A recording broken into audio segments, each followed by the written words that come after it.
Roh Kudus dicurahkan, pertanyaannya adalah sudahkah kita menerimanya?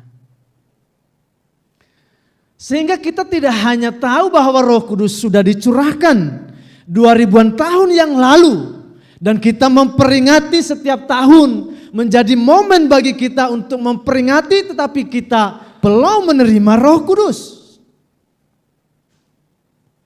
Apa yang harus kita perbuat?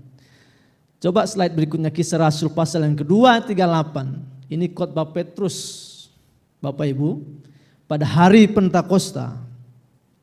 Jadi waktu terjadi Pentakosta, puncak perayaan, di mana murid-murid sekitar 120 orang yang berkumpul di Yerusalem pada saat itu, mereka menantikan janji Bapa. Maka pada saat itu pagi-pagi mereka dilawat oleh Roh Kudus dalam bentuk lidah-lidah api, gemuruh, angin yang berhembus. Dan orang-orang menyaksikan peristiwa itu. Dan murid-murid berkata-kata dalam bahasa roh, bahasa yang baru.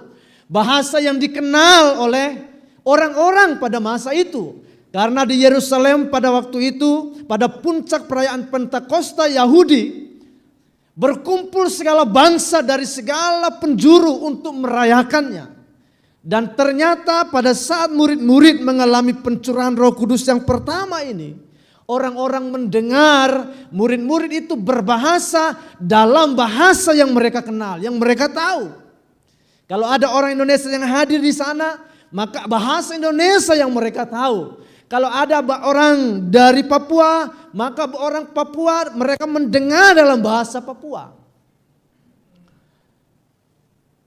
Apakah ini adalah bahasa roh yang memang dalam bahasa manusia? Ataukah ini adalah mujizat pendengaran? Artinya murid-murid bisa saja mengatakannya dalam bahasa roh, bahasa bukan bahasa manusia. Tetapi Tuhan melakukan mujizat, orang-orang dari berbagai suku, mereka mendengar dalam dialek mereka, dalam bahasa mereka.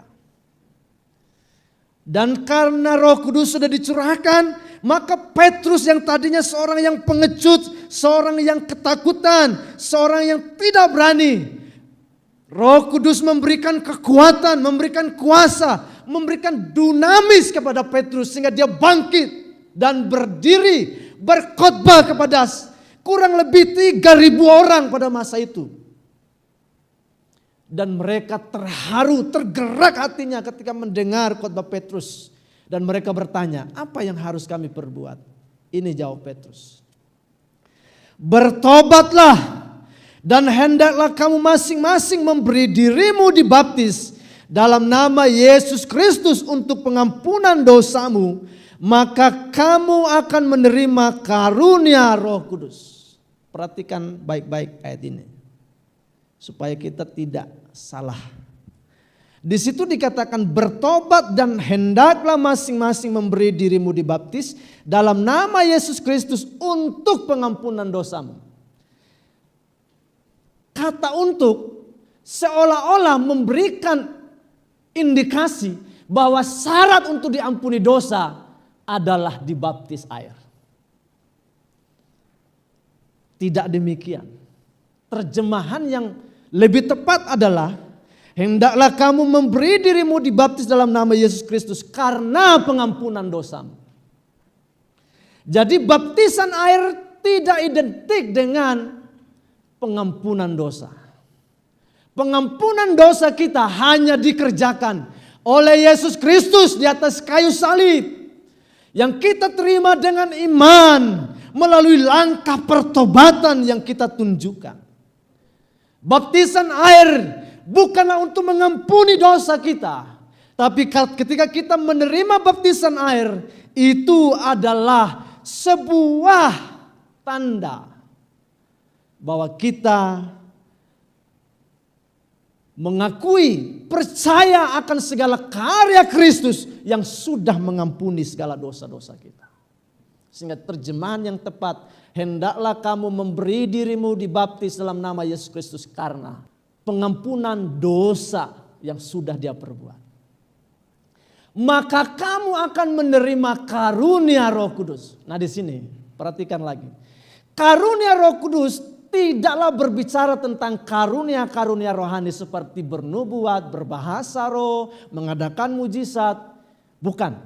Kata karunia di situ adalah doreo. Yang lebih banyak berbicara tentang berkat ilahi, berkat keselamatan. Sedangkan istilah yang lebih banyak digunakan oleh Paulus untuk karunia-karunia rohani seperti mujizat, mengadakan tanda-tanda heran, bernubuat dan lain sebagainya adalah karisma.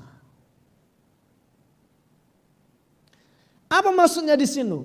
Roh Kudus sebagai karunia. Jadi bertobat, maka kita akan menerima Roh Kudus sebagai karunia yang diberikan oleh Tuhan kepada kita.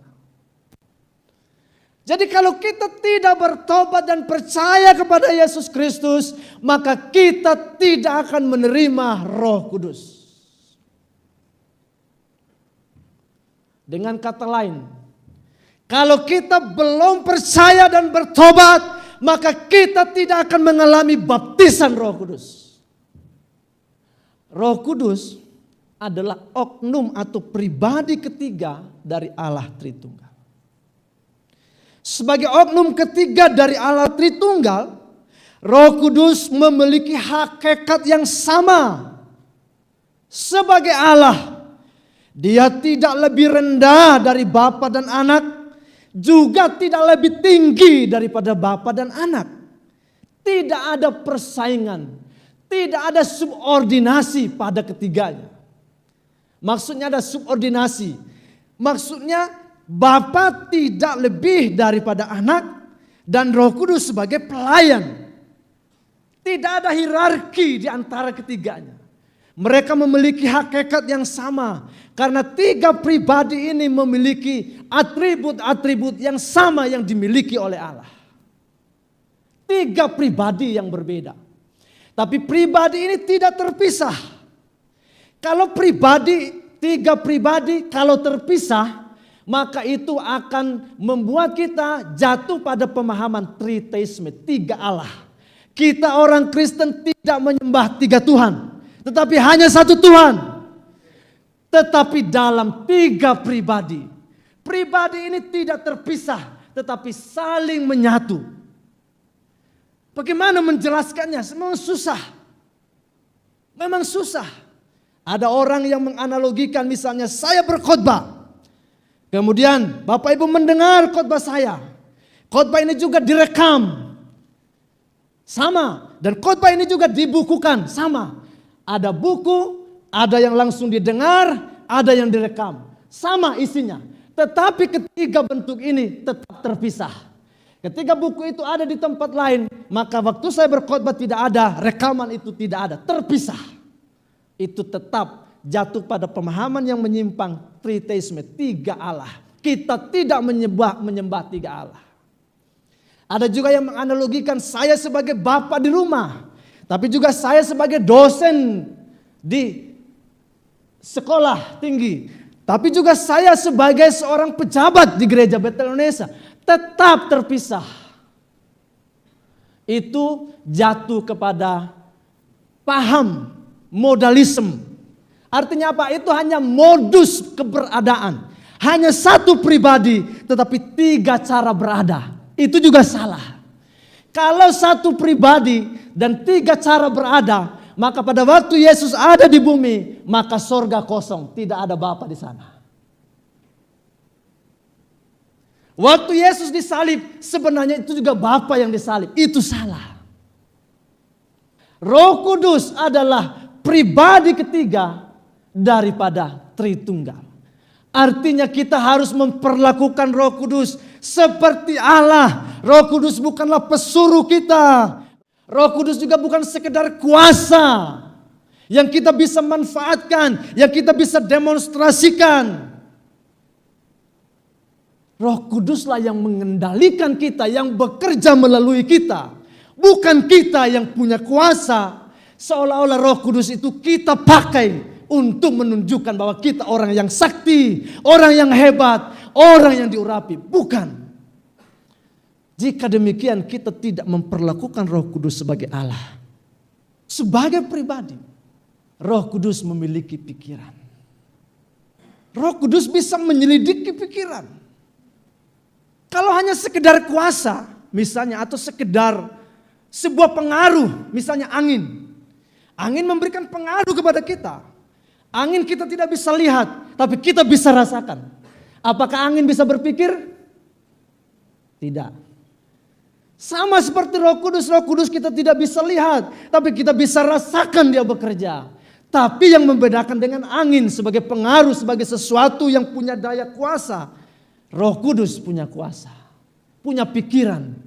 Dia mampu menyelidiki apa yang ada dalam diri Allah dan juga apa yang ada dalam diri kita. Dia mengetahui, dia punya pengetahuan, maha tahu. Dia punya kehendak. Artinya Roh Kudus bisa memimpin kita untuk memahami segala apa yang baik menurut Allah. Itulah kehendak Tuhan pada kita, saudara-saudara. Karenanya kita harus mentaati kehendak Allah. Kemudian dia punya perasaan. Alkitab memberikan gambaran Roh Kudus bisa didukakan, Roh Kudus bisa didustai, Roh Kudus bisa dipadamkan. Itu menunjukkan bahwa Roh Kudus adalah pribadi yang punya perasaan kalau kita tidak menghargai, tidak menghormati. Angin yang punya daya kuasa menghancurkan. Kalau kita tidak melakukan sesuatu yang sebagaimana atau melawan terhadap angin, maka angin tidak mungkin berduka karena dia tidak punya perasaan. Roh Kudus adalah pribadi. Jelas misalnya, kalau ia datang, kata ganti orang, maskulin. Bukan berarti Roh Kudus itu laki-laki. Kita tidak tahu gender Tuhan itu. Walaupun dalam Alkitab gender yang dipakai untuk gender Tuhan itu adalah dalam bentuk maskulin. Ketika ia datang, kemudian dia disebut roh penolong. Artinya seseorang, penghibur, orang yang menghibur. Itulah pribadi. Bapak Ibu Saudara yang dikasihi oleh Tuhan. Roh Kudus adalah Allah, pribadi ketiga dari Tritunggal. Bukan sekedar pengaruh, bukan juga hanya sekedar kuasa ataupun kebijaksanaan tertinggi. Tapi benar-benar adalah pribadi yang berbeda. Itu jelas sekali.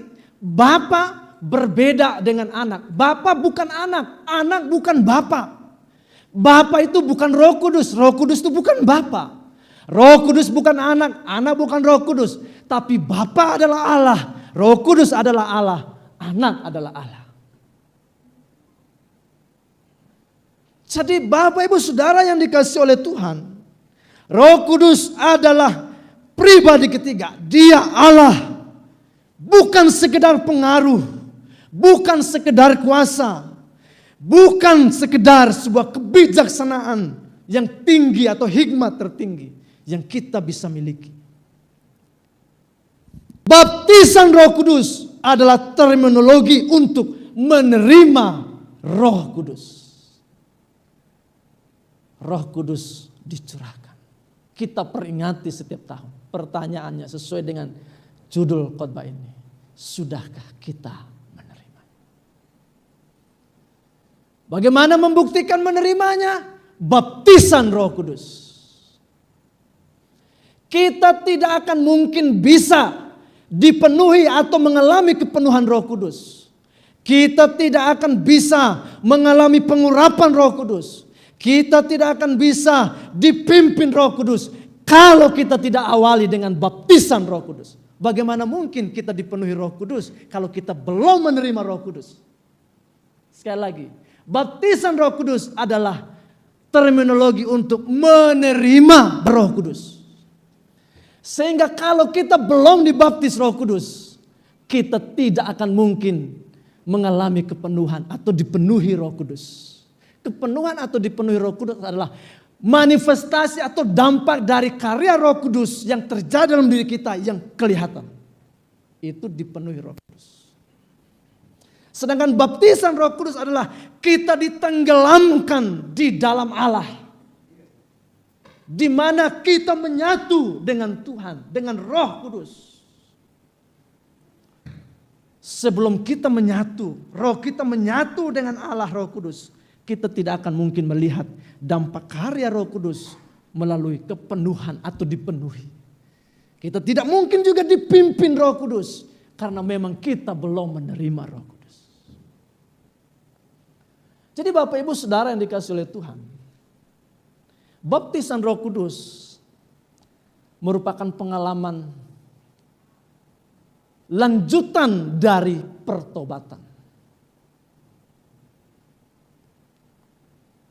Bagaimana menerima baptisan Roh Kudus? Berikutnya. Ada syarat. Dalam Kisah Rasul pasal 238 yang kita baca tadi. Percaya atau bertobat. Itu syarat. Tidak mungkin, sekali lagi, tidak mungkin kita mengalami baptisan Roh Kudus. Tidak mungkin kita menerima karunia, menerima Roh Kudus sebagai karunia kalau kita tidak percaya dan bertobat. Sedangkan hendaklah kamu dibaptis, itulah sebuah anjuran. Sebab dalam peristiwa baptisan Roh Kudus, baptisan air itu tidak selalu menjadi syarat utama untuk mengalami baptisan Roh Kudus. Makanya di situ yang ketiga itu urutannya tidak selalu sebelum atau sesudah baptisan air. Tidak selalu. Kita harus bertobat. Bisa ya ditampilkan ayat-ayatnya supaya jemaat bisa lihat ya. Jadi yang pertama adalah kita harus berkomitmen untuk menerima Yesus sebagai Kristus, sebagai Tuhan, sebagai penguasa dalam kehidupan kita. Mengapa kita harus percaya dan bertobat dan terima Yesus dulu? Sebab pelaku dari baptisan Roh Kudus adalah Kristus atau Yesus. Aku akan membaptis kamu dengan Roh Kudus. Kamu telah mendengar bahwa Yohanes membaptis dengan air. Tapi tidak lama lagi kamu akan dibaptis dengan Roh Kudus. Siapa yang melakukannya? Yesus yang melakukannya. Jadi bukan Roh Kudus sendiri, tapi Yesuslah yang menggunakan atau Yesuslah yang bekerja membaptis kita dengan Roh Kudus. Jadi terminologi yang tepatnya dibaptis oleh Roh Kudus, bukan dibaptis oleh Roh Kudus, tapi dibaptis dengan Roh Kudus atau dibaptis di dalam Roh Kudus. Itu terminologi Alkitab yang tepat. Bukan dibaptis oleh Roh Kudus, tidak. Sebab yang membaptis adalah Yesus melalui Roh Kudus. Jadi terminologinya dibaptis dengan Roh Kudus atau dibaptis di dalam Roh Kudus. Bukan dibaptis oleh Roh Kudus. Kalau dibaptis oleh Roh Kudus sendiri sebagai pelaku pembaptis. Jadi kita harus percaya kepada Yesus Kristus. Tentu percaya ini percaya dengan segenap hati. Bukan hanya sekedar sebuah kebiasaan, sebuah budaya. Karena kita dipengaruhi oleh tradisi. Banyak orang-orang yang menjadi Kristen karena tradisi dari turun-temurun. Bukan seperti itu. Makanya adalah tepat Petrus berkhotbah, hendaklah kamu memberi dirimu dibaptis. Kenapa? Karena mayoritas orang Yahudi, orang Israel memiliki anggapan bahwa baptisan itu identik dengan pertobatan.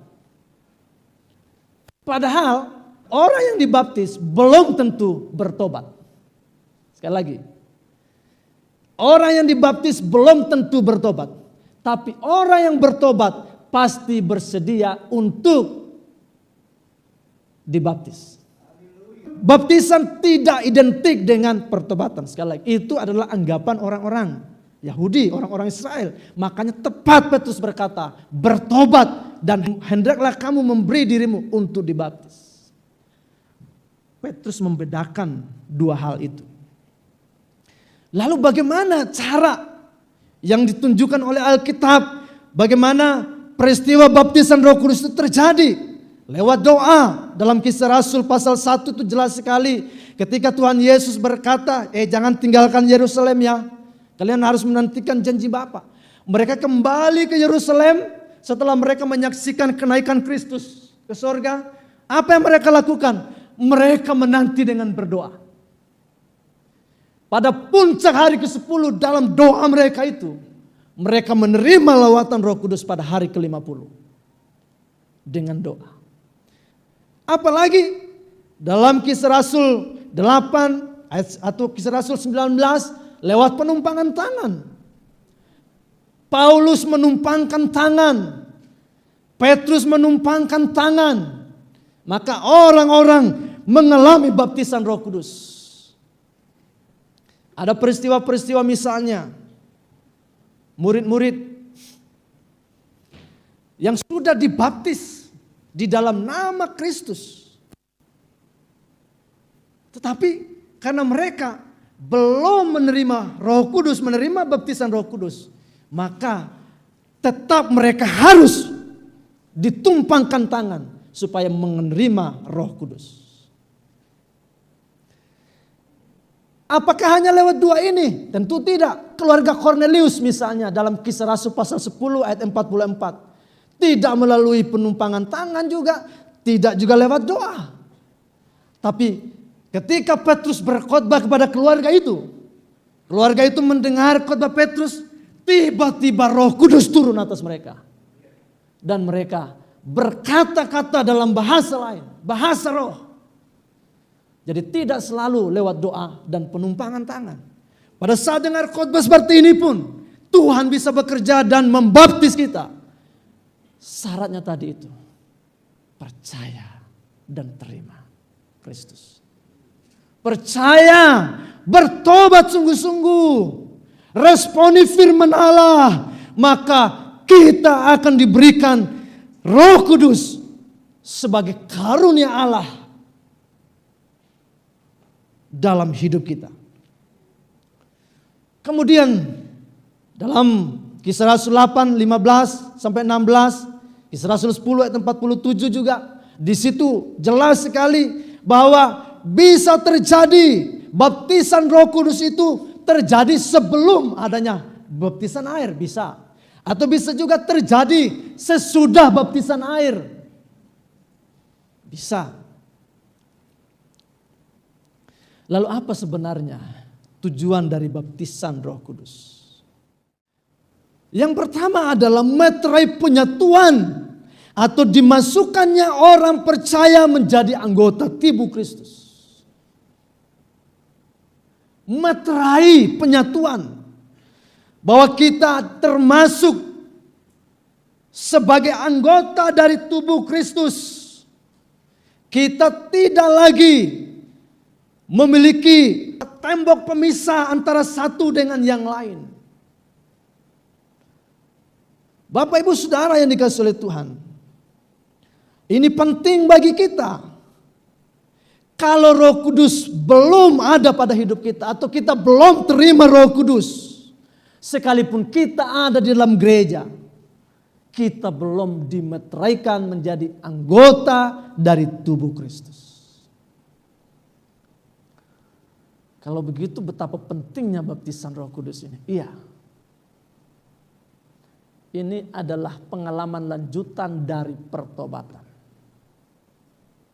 Setelah kita percaya, setelah bertobat, maka wajib kita dibaptis Roh Kudus. Sekali lagi, wajib.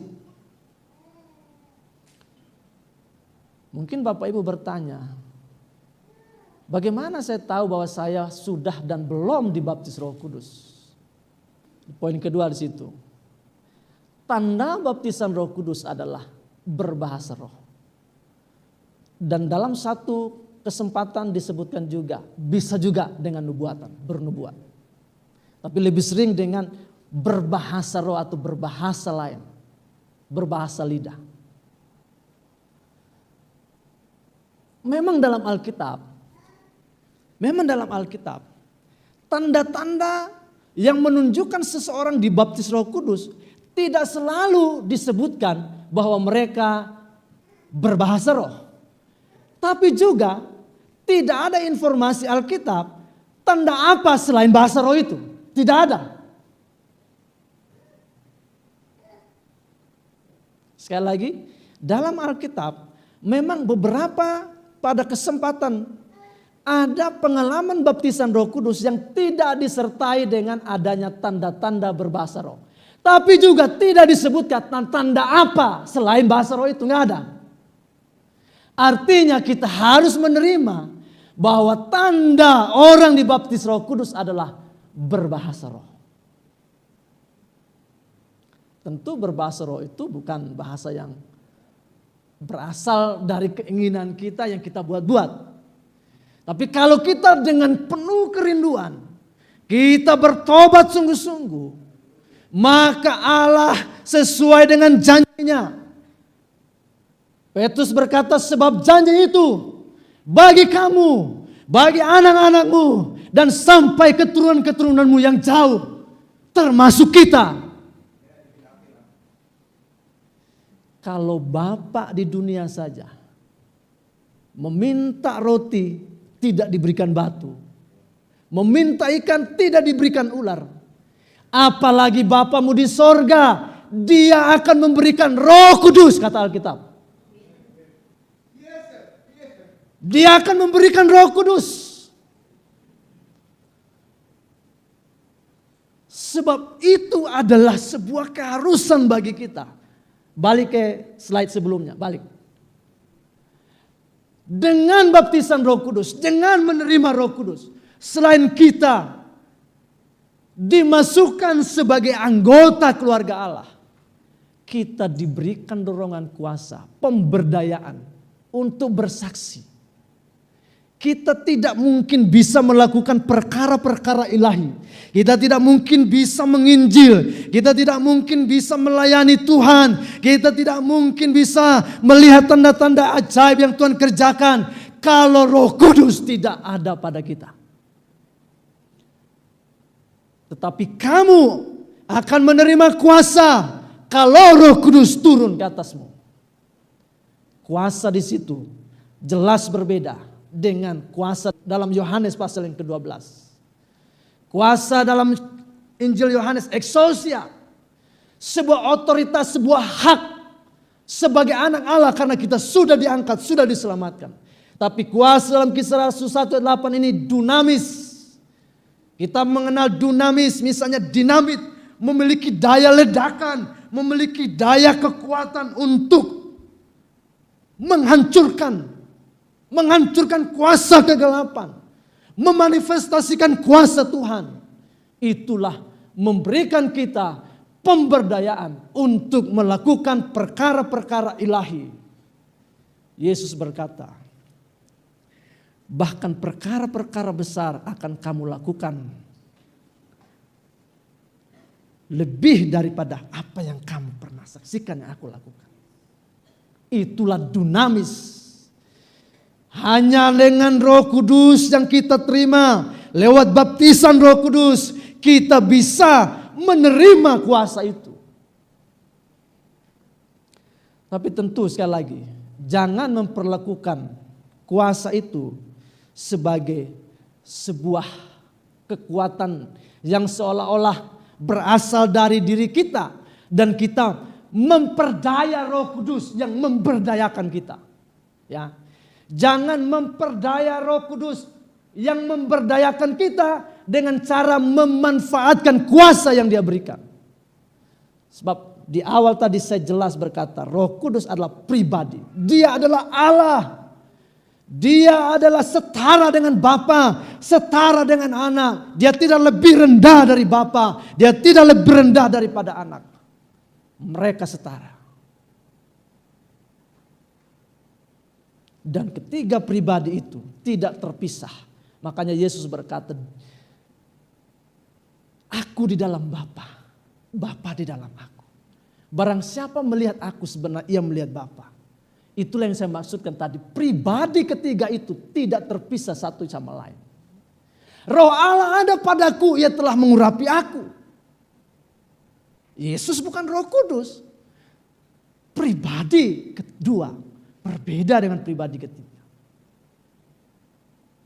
Bapak Ibu Saudara yang dikasihi Tuhan, baptisan Roh Kudus adalah untuk orang yang sudah percaya. Dan itu terjadi hanya sekali. Selanjutnya apa? Kalau kita sudah dibaptis oleh Roh Kudus, artinya kita sudah menerima Roh Kudus. Selanjutnya kita menikmati pengurapan. Kita menikmati dipenuhi atau kepenuhan Roh Kudus. Kita menikmati dipimpin oleh Roh Kudus. Karena itu saudara-saudara, baptisan Roh Kudus berikutnya sangat penting. Karena merupakan bagian dari paket keselamatan yang harus diterima orang percaya sebagai lanjutan dari pertobatan kita. Paket keselamatan. Roh Kudus itu menjadi jaminan bagi kita. Sampai kita menerima seluruh penebusan. Jadi menerima Roh Kudus sebagai karunia bagi kita dari Allah. Itu adalah paket keselamatan. Kalau kita tidak menerima Roh Kudus, berarti keselamatan kita, penebusan kita tidak dimeteraikan. Sudahkah Anda dan saya menerima baptisan Roh Kudus itu? Jika belum, jadikan kesempatan ini sebagai momentum berharga untuk mengalami karunia Allah, yaitu Roh Kudus. Bertobatlah, hendaklah kamu memberi dirimu dibaptis dalam nama Yesus Kristus karena pengampunan dosamu. Maka kamu akan menerima Roh Kudus sebagai karunia dari Allah. Amin buat firman Tuhan.